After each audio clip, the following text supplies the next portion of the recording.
farm tradition.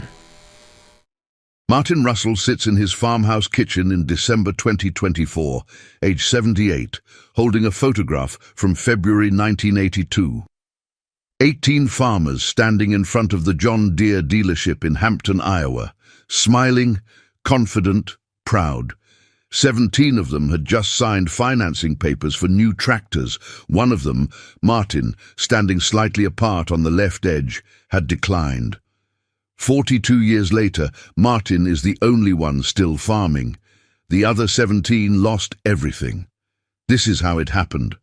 February 12, 1982. Rick Carlson's dealership was hosting a special financing event.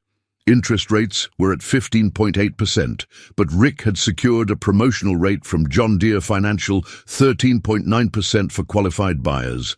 In a market where money cost 16 to 18%, 13.9% seemed like a gift. Rick invited his top customers, farmers who'd bought from him for years, farmers with good credit, strong operations, 400-plus acres. Martin Russell was invited because he farmed 440 acres and had been a customer since 1967. The presentation started at 7:02 p.m., coffee and donuts. Rick at the front with a microphone and a flip chart showing payment schedules. 18 farmers sitting in folding chairs. Gentlemen, I'll be direct. Times are tough. Grain prices are down. Interest rates are high. But this is exactly when smart farmers invest. Your competitors are pulling back. This is your chance to gain advantage. New equipment means higher yields, lower downtime, better efficiency. And John Deere Financial is offering 13.9% financing through March 15th. That's 2 points below prime rate. 2 years ago, you couldn't get financing under 10%. Now you can lock in 13.9% for 5 years. Paul Henderson, age 52, raised his hand. Rick, 13.9% is still high. 5-year loan on a $40,000 tractor means, what, $9,000 a year in payments? $8,760, Rick corrected. But look at it this way. You're farming, let's say, 480 acres. Current yields around 142 bushels. That's 68,000 bushels.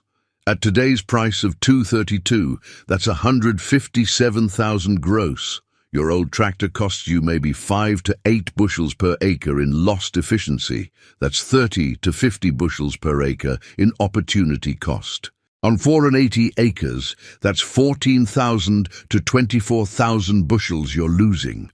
At $232, that's $32,000 to $55,000 leaving your farm every year because your equipment isn't optimal. The math was compelling. The logic seemed sound. Tom Mitchell, age 49, spoke up. What models are we talking about? 440s mostly, some 4640s for the larger operations. Excellent machines, proven. The 4440 is 95 horsepower, handles any implement, comfortable cab, reliable hydraulics. It's the backbone of American agriculture.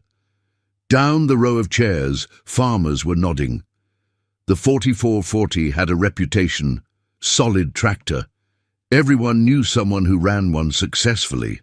Martin Russell sat quietly listening. He farmed 440 acres with a 1966 Farmall 806 he'd bought used in 1972 for $8,400. The tractor was 16 years old, had 11,200 hours on it, but ran perfectly because Martin maintained it religiously.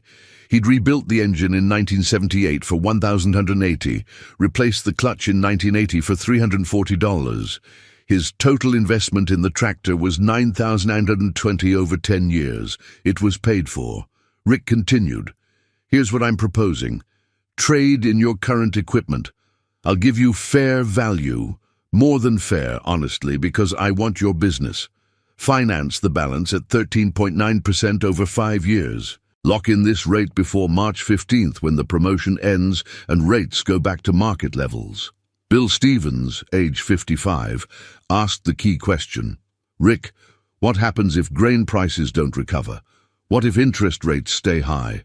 What if this isn't a temporary downturn? Rick smiled, confident. Bill, I've been in this business 26 years. I've seen cycles.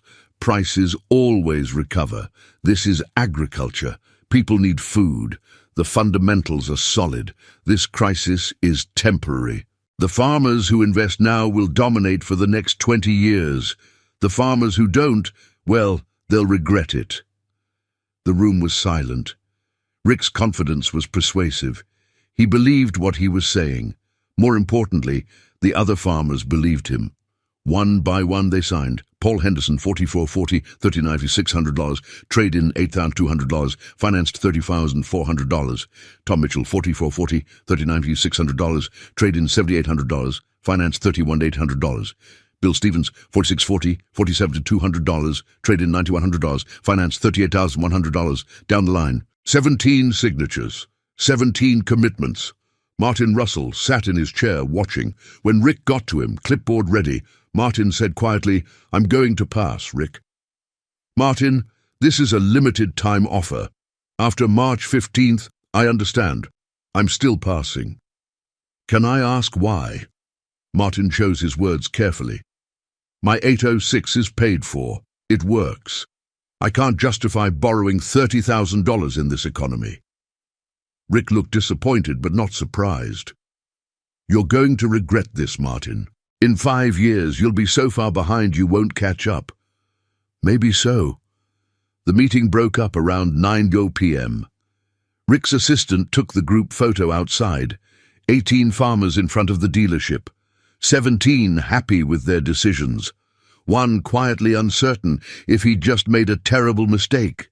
The tractors were delivered over the next 4 weeks. Shiny green machines, 4440s and 4640s, delivered to farms across Franklin County.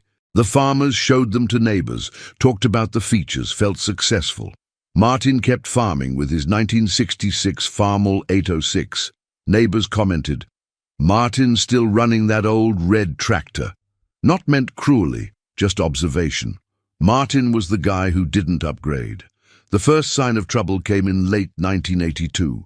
Corn prices fell to $2.10 by November. The 17 farmers with new John Deeres suddenly found their projections weren't working. Gross incomes fell 15 to 20%. But equipment payments stayed fixed, $8,160 per year, whether corn was $2.32 or $2.10.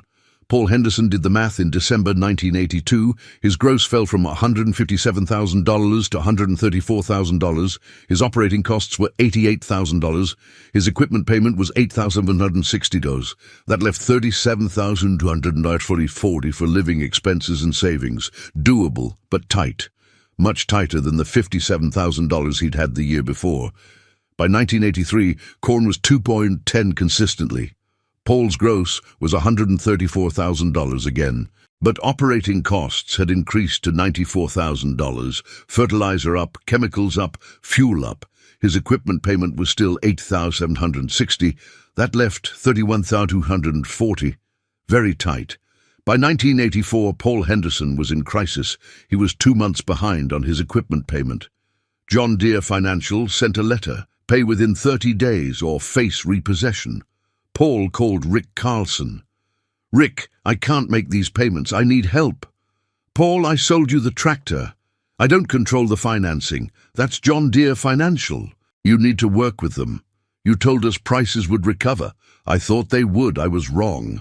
Paul refinanced his land to cover the equipment debt, borrowed $35,000 against his farm at 16.2%. Paid off John Deere Financial. Now his equipment was paid for, but he had new land debt, not a solution, just a delay. Tom Mitchell went a different route. Stopped making equipment payments in 1985. Let John Deere repossess the 4440. They took it in March 1985, sold it at auction for $18,400. Applied that to his loan balance of $24,200. Tom still owed $5,800 on a tractor he no longer owned. Bill Stevens held on until 1986. Then lost his farm completely, bank foreclosed. His 560 acres sold for $710 per acre, $397,600. After paying off all debts, Bill walked away with $28,000, moved to Mason City, got a job at a factory. One by one, the 17 fell. By 1990, 8 years after that February meeting, 12 of the 17 had either lost their farms completely or had refinanced land to cover equipment debt they couldn't service. By 1995, 15 of the 17 were gone from farming. 2 survivors, Robert Klein, who'd inherited money from a deceased uncle in 1987 and used it to pay off his debt, and James Williamson, who declared bankruptcy in 1986, discharged his equipment debt and somehow kept farming with salvaged equipment. By 2005, Robert Klein retired and sold his farm. James Williamson lost his farm in 2003 to medical debt after a cancer diagnosis. By 2024, all 17 were either dead, retired and poor, or working non-farm jobs. Martin Russell, who'd kept his paid-off 1966 Farmall 806, was still farming. His story is simpler than the 17 failures. He farmed his 440 acres throughout the 1980s with the 806, maintained it carefully. His annual equipment costs averaged $840. No payment, just maintenance. While his neighbors were paying $8,000 to $9,000 per year in equipment debt, Martin was paying $840. That's $7,000, $8,000 annual difference, invested carefully, compounded over 40 years. In 1992, Martin bought 240 acres from a foreclosure auction for $850 per acre. Paid cash $204,000. He'd saved it over the previous 10 years. In 2001, Martin bought another 160 acres for $1,120 per acre, $227,200. Paid cash again. By 2024, Martin owns 840 acres free and clear. He's 78, still farms, uses hired help for the heavy work. His land is worth approximately $4,700 per acre, $348,000 total. The 17 farmers who bought new John Deeres in February 1982, combined, they probably have less than $300,000 in total assets. Most are dead. The survivors are living on Social Security. Martin sits in his kitchen, looking at that photograph from 1982. 18 farmers, 17 confident they'd made the right choice, one uncertain, wondering if he was being left behind. I wasn't being left behind, Martin says to no one in particular. They were falling forward into a trap. I was standing still on solid ground. 18 farmers at a dealership meeting in February 1982. 17 signed for new John Deeres. One kept his paid-off tractor. 42 years later, only he still farms. Sometimes refusing to move forward is the smartest move you can make. But the story of those 18 farmers deserves more detail. Each of the 17 who fell had a story. Each made a rational decision that turned catastrophic. Understanding why requires going deeper. The February 1982 meeting wasn't Rick Carlson's idea alone. John Deere Financial had regional quotas. They needed to move inventory during the worst agricultural crisis since the Depression. The 9% rate was real, but it was calculated desperation. Get farmers into debt now, collect later, accept losses on some to maintain market share. Rick knew this, but he also believed the crisis was temporary. He'd lived through the 1970s boom, had seen land values quintuple, had watched farmers get rich. To Rick, 1981 to 82 was a correction, not a collapse. He genuinely believed the 17 farmers would thank him in 5 years. Let's go through what happened to each one. Paul Henderson, age 52 in 1982, farmed 480 acres, married with 3 teenage children, bought a 44 440 for $39,600, financed $31,400. Paul was the cautious one, had asked the hard questions during the meeting, but he'd signed anyway because everyone else did. Social pressure, fear of being left behind. Paul's crisis came in stages. First, 1984, 2 months behind on payments. Refinanced his land, borrowed $35,000 at 16.2%. That solved the equipment debt, but created new land debt. Monthly payment, $610 or $7,220 annually. Second crisis, 1987. His youngest daughter needed college tuition. Paul didn't have $8,000 for her first year, borrowed against the farm again. Third crisis, 1989. Low grain prices, high debt service, couldn't make payments. Foreclosure started in 1990. Paul lost his 480 acres in May 1991, sold for $920 per acre, $441,600. After paying off debts, now totaling $387,000, Paul netted $54,600, moved to Waterloo, worked at John Deere factory, ironically. Died in 2018 at age 88, poor. Tom Mitchell, age 49 in 1982, farmed 520 acres, divorced, lived alone, bought a 4440 for $39,600, financed $30,800. Tom was the optimist, believed Rick's pitch completely. Farming would rebound. This was investment. Tom's approach was aggressive. When he couldn't make payments in 1985, he didn't refinance. Just stopped paying. Let John Deere repossess the tractor in March 1985. They auctioned it for $18,400, applied that to his $2,200 balance. Tom still owed $5,800 on nothing. John Deere Financial sued, won judgment, garnished Tom's grain payments for 3 years. Every bushel Tom sold, John Deere took 15% off the top.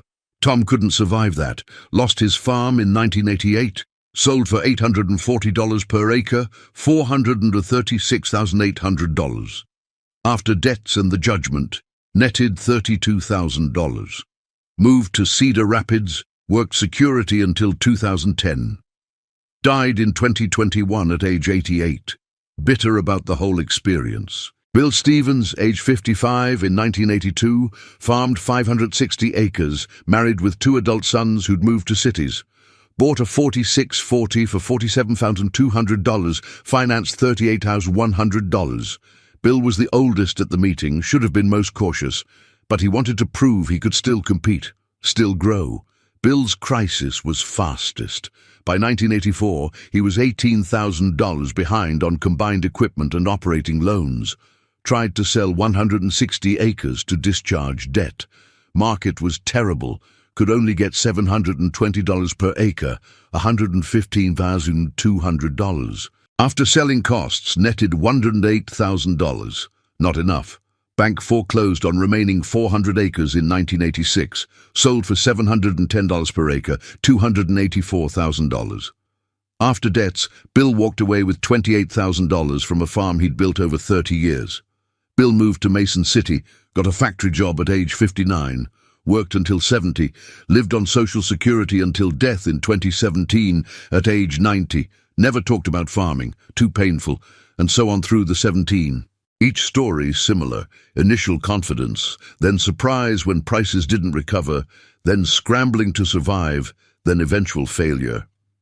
Robert Klein was the lucky one of the 17. He'd bought a 4440, financed $32,200. By 1987, he was months from losing his farm. Then his uncle died, left him $87,000.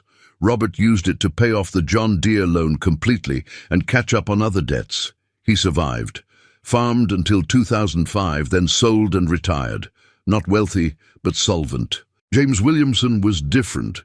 He'd bought a 4440, couldn't make payments, declared Chapter 7 bankruptcy in 1986, discharged his equipment debt, lost the 4440, kept his land through homestead protection, bought a worn-out International 1066 at auction for $4,200, used that to farm, barely survived through the 1990s, lost everything in 2003 when his wife got cancer, medical bills destroyed them, foreclosed, ended up with nothing. By 2024, those 17 farmers, 17 confident men in February 1982, were gone.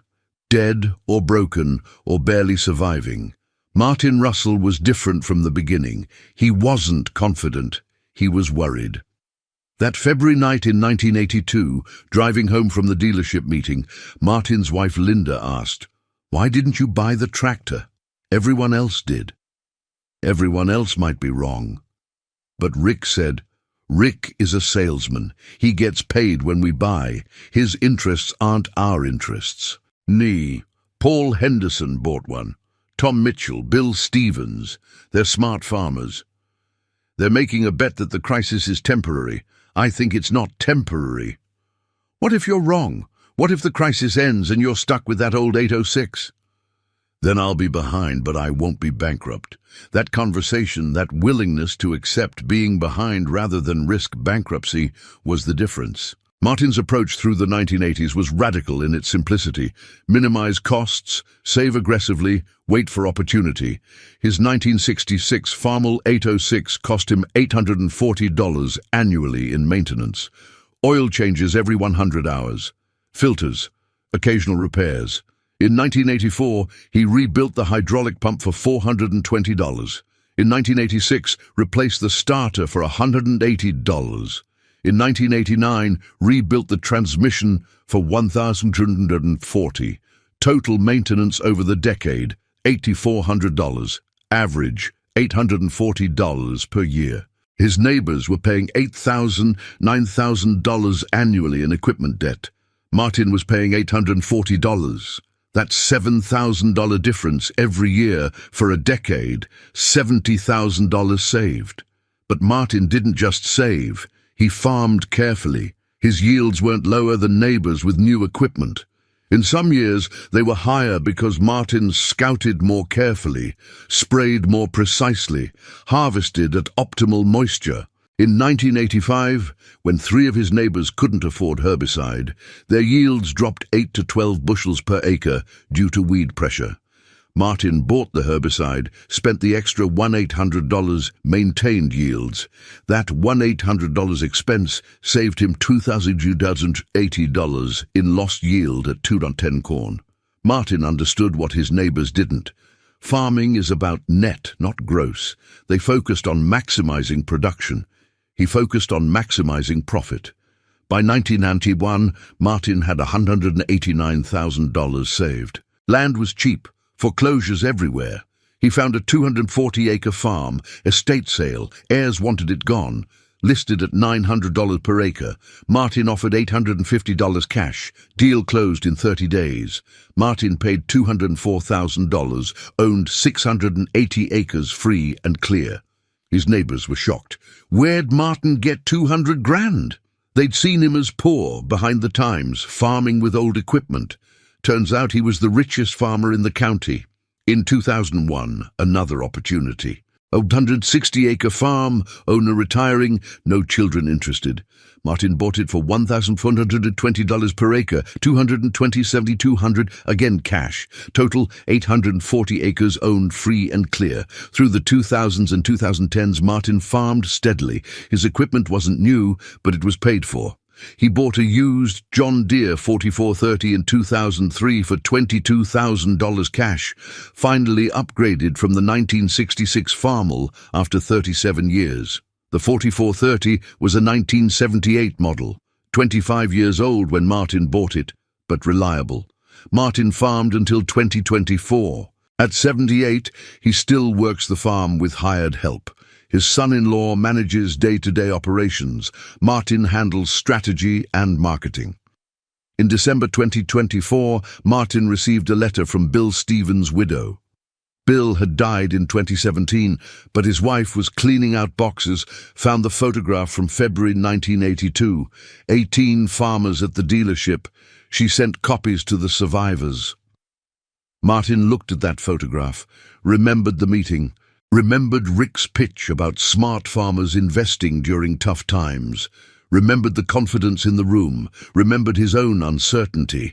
He thought about the 17 others. Where were they now? Paul Henderson, dead, 2018. Tom Mitchell, dead, 2021. Bill Stevens, dead, 2017. Robert Klein, alive, retired in Arizona on a small pension. James Williamson, dead, 2014, broken, down the list, 12 dead, 4 alive but struggling financially. 1, Robert Klein, comfortable but not wealthy. Martin Russell, still farming, worth nearly $4 million in land alone. Martin called Robert Klein in Arizona. They hadn't spoken in 15 years. Robert, it's Martin Russell. Martin, how are you? Good, still farming. I got a photograph in the mail from 1982, the dealership meeting. Silence. Robert remembered. You were smart, Martin. You didn't buy. I was scared. That's different from smart. Whatever it was, it worked. I heard you own 840 acres now. Free and clear. I sold my 480 in 2005, got 800,000 after taxes. Seemed like a fortune. Now I'm living on Social Security, and that money's nearly gone. Medical expenses, inflation, bad investments. I'll probably run out of money in 5 years. I'm sorry, Robert. Don't be. I made choices. We all did. You made the right choice. The rest of us didn't. That conversation stayed with Martin. The 17 who'd bought new John Deeres in 1982 weren't fools. They were rational actors, making decisions based on information available and beliefs they held. They believed the crisis was temporary. They believed Rick Carlson knew what he was talking about. They believed growth was essential. Martin believed differently. He believed the crisis would last. He believed debt was dangerous. He believed survival mattered more than growth. In early January 2025, a reporter from Successful Farming magazine contacted Martin. The magazine was doing a retrospective on the 1980s farm crisis. Someone had mentioned Martin's story, the farmer who didn't buy equipment in 1982 and outlasted everyone else. The reporter interviewed Martin for 2 hours. At the end, she asked, "Do you think the 17 farmers who bought equipment were wrong to do so?" Martin thought carefully. No, they made a reasonable bet based on historical patterns. Farming had boomed for a decade. They expected it to continue. I made a different bet based on my temperament. I'm risk-averse. Maybe too much. If the boom had continued, I'd have been left behind. I got lucky that my caution matched the moment. Do you have regrets? I regret that my friends suffered. I don't regret my choices. What would you tell young farmers today? The same thing I'd have told those 17 in 1982. Debt is a tool, but it's a dangerous tool. Use it only when you must. Prefer paid-for equipment to financed equipment. Prefer survival to growth. You can always grow later. You can't survive later if you're bankrupt now. The article ran in March 2025. Included the photograph from 1982, 18 farmers at the dealership. The caption, "Only one is still farming." That photograph tells the story better than words. 17 confident men who believed they were making smart investments. One uncertain man who believed survival mattered more than growth. 43 years later, the uncertain man is the only success. 18 farmers bought into the dream in February 1982. 17 bought new John Deeres. One kept his paid-off tractor. Only he still farms. Sometimes the crowd is wrong. Sometimes standing alone on solid ground beats moving forward with the crowd into quicksand. The years between 1982 and 1995 were Martin's wilderness period. Not financially, he was stable, but socially. Being the only farmer who didn't upgrade created isolation. At the co-op in spring 1983, Martin overheard Paul Henderson and Tom Mitchell talking. "Martin's still running that old farmel. Thing's got to be 17 years old now. How long can he keep that up?" Rick said he'll regret not upgrading, said he'd be left behind. Martin was standing 3 feet away, could hear everything. They knew he could hear, didn't care or didn't notice. At church in summer 1984, Bill Stevens' wife commented to Linda Russell, "Bill got the new John Deere, says it's saving him time and fuel. Doesn't Martin want to make things easier?" Linda replied diplomatically, "Martin's happy with what we have. But doesn't he want to keep up?" The social pressure was constant, not aggressive, just ambient.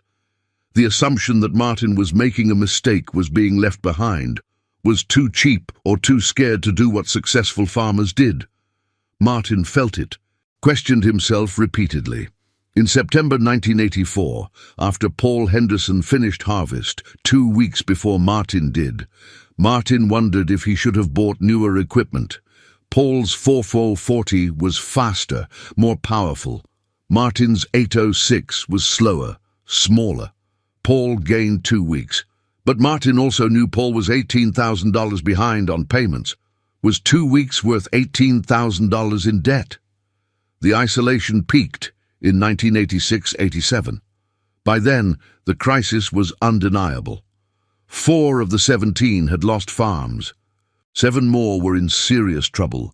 The remaining 6 were hanging on by threads. Martin remained stable. His financial position improved. He'd saved $74,000 by end of 1986. But his social position worsened. The farmers who were failing resented him. He'd been right. They'd been wrong. That created bitterness. In March 1987, at a coffee gathering at the co-op, Bill Stevens confronted Martin. "You must be happy, watching all of us go broke while you sit pretty with your paid-off equipment."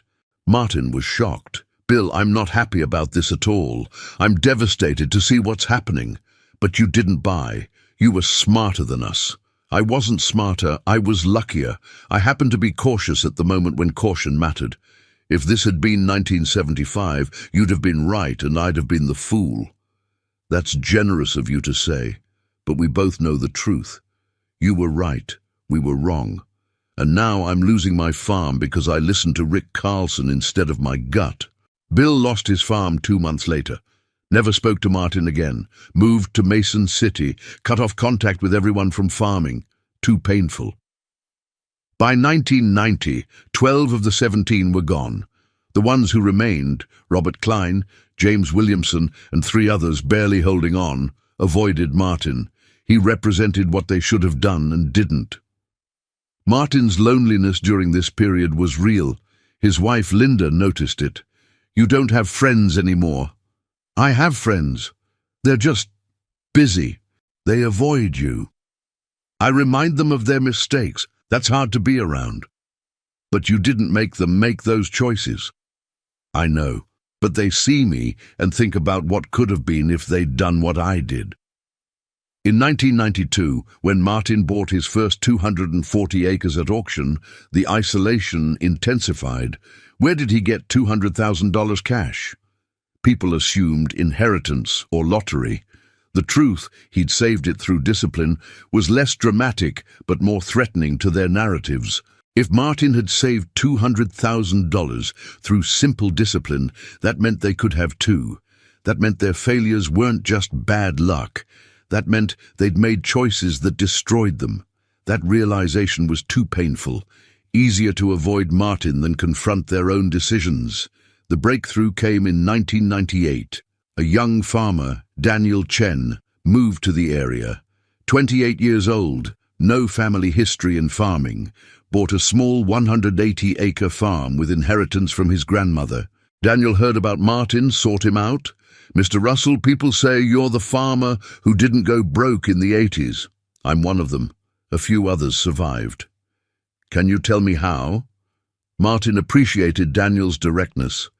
They talked for 3 hours. Martin explained his philosophy: avoid debt, maintain equipment carefully, save aggressively, wait for opportunity. Daniel absorbed it. "Everyone else tells me I need to expand fast, buy bigger equipment, leverage assets. Everyone else might be wrong, again." "Were you lonely, being the only one who didn't buy?" Martin paused. "Yes, very lonely. My neighbors stopped talking to me. I represented their failure. Was it worth it?" "Financially, absolutely. Socially, it was hard. But I'd rather be lonely and solvent than popular and bankrupt." Daniel followed Martin's advice. Bought used equipment, avoided debt, expanded slowly. By 2024, Daniel owns 520 acres free and clear, is one of the strongest farmers in the county. The irony, Martin's isolation in the 1980s and 1990s created a legacy in the 2000s and 2010s. Young farmers heard about him, sought his advice, copied his approach. What looked like failure socially became success generationally. In 2015, at a Farm Bureau meeting, Martin was asked to speak about surviving the 1980s crisis. He was 82, still farming. In the audience, 23 farmers, most under 40. Martin stood at the podium, looked at the young faces. "I want to tell you about a photograph from February 1982. 18 farmers at a John Deere dealership. 17 bought new tractors that night. I didn't. Today, I'm the only one still farming, not because I was smarter, because I was scared." He paused. Fear isn't always bad. Sometimes fear is wisdom. My father lost a farm in the Depression. I grew up knowing what debt could do. That fear saved me. The 17 others didn't have that fear. They believed Rick Carlson when he said the crisis was temporary. They believed growth was essential. They were wrong. Not because they were stupid, but because the moment was different than they expected. A young farmer raised his hand. "Do you regret not buying? Do you wish you'd trusted the boom?" "No, because I understand something now that I didn't understand in 1982. There's no right answer in farming. There are only choices and consequences. I made cautious choices. The consequences were survival. They made aggressive choices. The consequences were failure. In a different era, with different circumstances, I'd have been the fool and they'd have been geniuses." Another question. Would you give the same advice today? I don't know today's circumstances well enough, but I know this. Debt is always dangerous. Equipment payments are always fixed while income is always variable. That math doesn't change. If you borrow, borrow minimally. If you can avoid borrowing, do, and never ever let a salesman tell you that missing an opportunity is worse than risking bankruptcy. That speech resonated. Several young farmers approached Martin afterward, asked for mentorship. Martin agreed. By 2024, 7 farmers in Franklin County credit Martin Russell with teaching them financial discipline. In December 2024, sitting in his kitchen looking at that photograph from 1982, Martin thinks about legacy. The 17 who bought new John Deeres left almost nothing: broken families, lost farms, financial ruin. He'll leave 840 acres to his daughter's family, debt-free, plus approximately $600,000 in cash and investments. But more than that, he'll leave a philosophy: survival first, growth second, caution over confidence, fear over faith.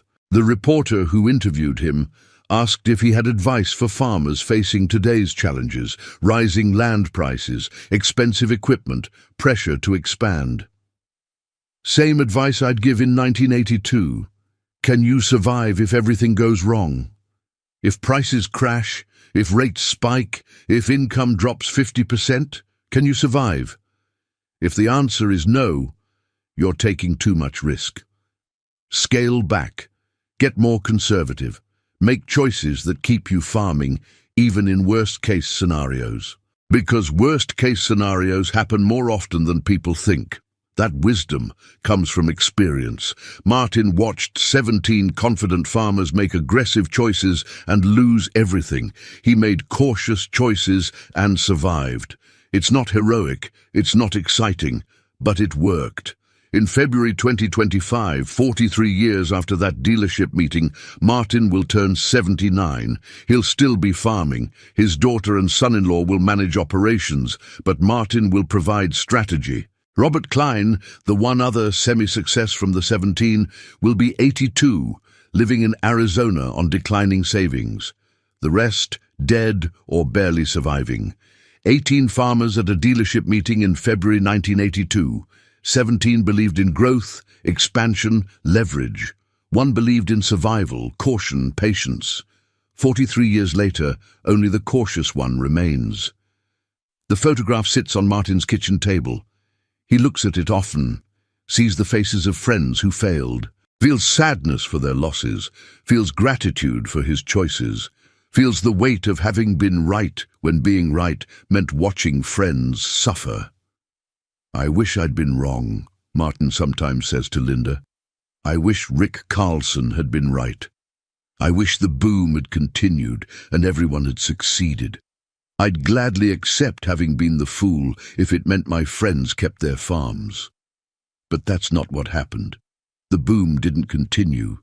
Rick was wrong. The 17 farmers lost everything. Only Martin, the uncertain man who kept his paid-off tractor, survived. 18 farmers, 1 photograph, 1 survivor. Sometimes standing still is the fastest way forward.